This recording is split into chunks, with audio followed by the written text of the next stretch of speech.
কি ভাবছেন আজকে এক পদেই বাজিমাত করবেন আর কিচ্ছু রান্না করার ইচ্ছা নেই? তাহলে আজকের রেসিপিটা আপনার জন্য। আর এতটাই সুস্বাদু যে মাংসের থালা সরিয়ে কিন্তু এটা দিয়ে পুরো ভাতটা খাবে। নমস্কার, কেমন আছেন সবাই? নিশ্চয়ই খুব ভালো আছেন। বাসন্তী রান্নাঘরে সবাইকে স্বাগত। আজকে আপনাদের সামনে নিয়ে এসে হাজির করেছি একদম কুচি কুচি পটলের দুর্দান্ত একটা পটলের রেসিপি।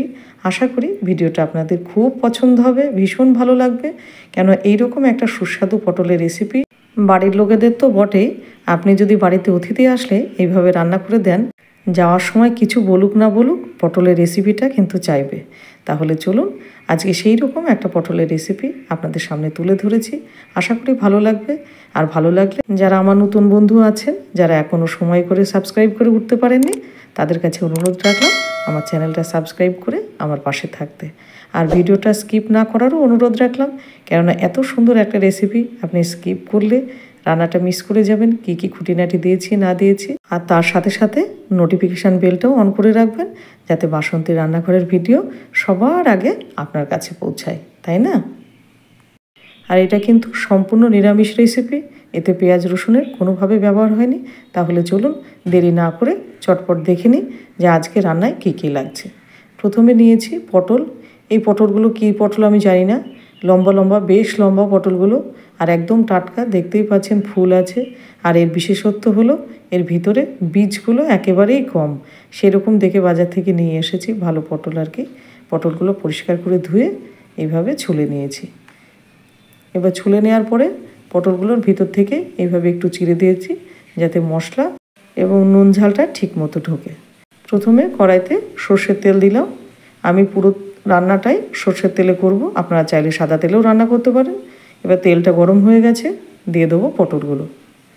আর যখন পটলটা ভাজবেন অবশ্যই গ্যাসের ফ্লেমটা কিন্তু লো টু মিডিয়াম করে রাখবেন, পটলটা যেন কোনোভাবে পুড়ে না যায়, কিংবা পটলটা উপরে পুড়ে গেল ভিতরে কাঁচা কাঁচা আছে সেরকমও যেন না হয়। এবার এটা ঢেকে দেবো মোটামুটি 10 মিনিটের জন্য। 10 মিনিট হয়ে গেছে, পটলটা আমাদের সুন্দরভাবে ভাজা হয়ে গেছে। এবার পটলটাকে তুলে নেব।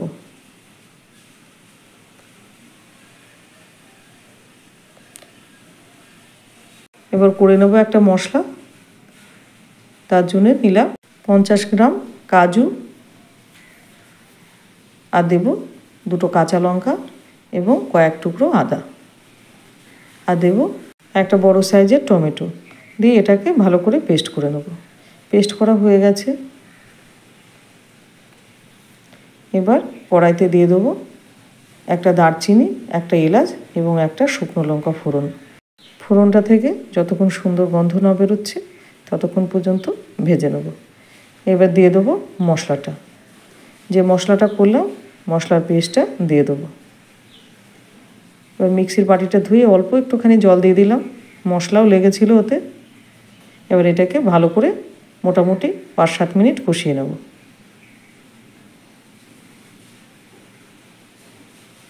আর কষানোর সময় অবশ্যই গ্যাসের ফ্লেমটা লো টু মিডিয়াম করে রাখবেন, কোনোভাবে হাই করবেন না, মশলাটা যেন কোনোভাবে জ্বলে না যায়।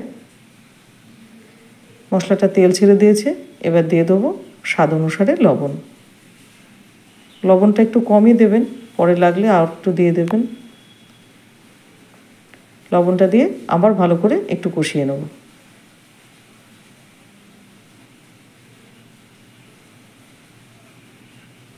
এবার দিয়ে দেবো সামান্য একটুখানি হলুদ, 1/2 চামচেরও কম, আর দিয়ে দেবো 1/2 চামচ কাশ্মীরি লঙ্কার গুঁড়ো রঙের জন্য একটু, দিয়ে আবার এটাকে ভালো করে কষিয়ে নেব। এই তরকারিটা আমি জল দেব না, আর জল দিলেও খুব সামান্য, সেটা পরে বলে দিচ্ছি জল লাগবে কি লাগবে না। আর মশলাটা খুব ভালোভাবে কষাতে হবে। এবার দিয়ে দেবো কিছু মটরশুঁটি। এটা অপশনাল, আপনি চাইলে দিতেও পারেন, আর ঘরে যদি না থাকে তাহলে স্কিপ করে যান, দেওয়ার কোনো দরকার নেই। মটরশুঁটিটা দিয়ে আবার একটুখানি কষিয়ে নেব। মটরশুঁটিটা দিলে খেতে ভালো লাগে এই আর কি। এবার দিয়ে দেবো টক দই, 1/2 বাটি টক দই। আর এই টক দইটা আমি বাজারে কেনা টক দই ব্যবহার করেছি। এবার এই সময় কনস্ট্যান্ট নাড়তে থাকবেন যাতে টক দইটা কোনোভাবে জল না কেটে যায়। আর গ্যাসের ফ্লেমটা এখন লো করে রাখবেন। এবার মশলাটা কষানো হয়ে গেছে ভালো করে। এবার দিয়ে দেবো ভেজে রাখা পটলটা দিয়ে আবার ভালো করে একটু নাড়াচাড়া দিয়ে নেব, কষাতে থাকবো। আর এখন গ্যাসের ফ্লেমটা কিন্তু লোই রাখবো।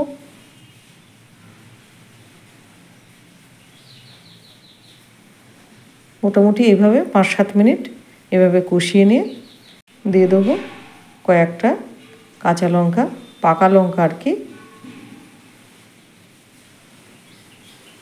দিয়ে আবার ভালো করে একটুখানি কষিয়ে নেব, নাড়াচাড়া দিয়ে নেব। দিয়ে এবার 5 থেকে 7 মিনিটের জন্য, 10 মিনিট কোনোভাবেই নয়, এবার এটা ঢাকা দিয়ে দেবো। 10 মিনিট নয় কিন্তু 5 থেকে 7 মিনিট। এবার এটা দেখতেই পাচ্ছেন তেলটা খুব সুন্দরভাবে ছেড়ে গেছে। আর তরকারিটা আমার কিন্তু আর জল লাগছে না, জল আমি দেব না।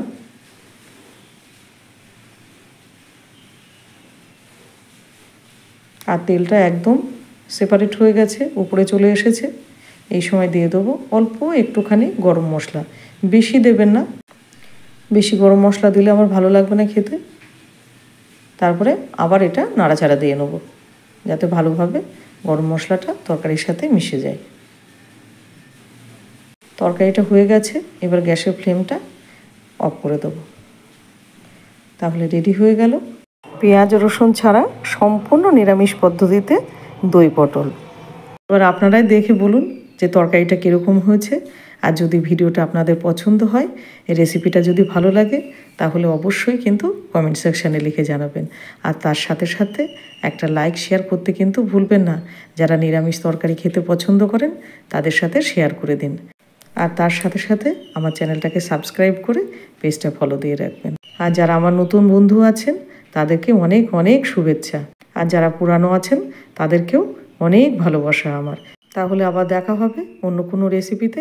সুস্থ থাকবেন, ভালো থাকবেন।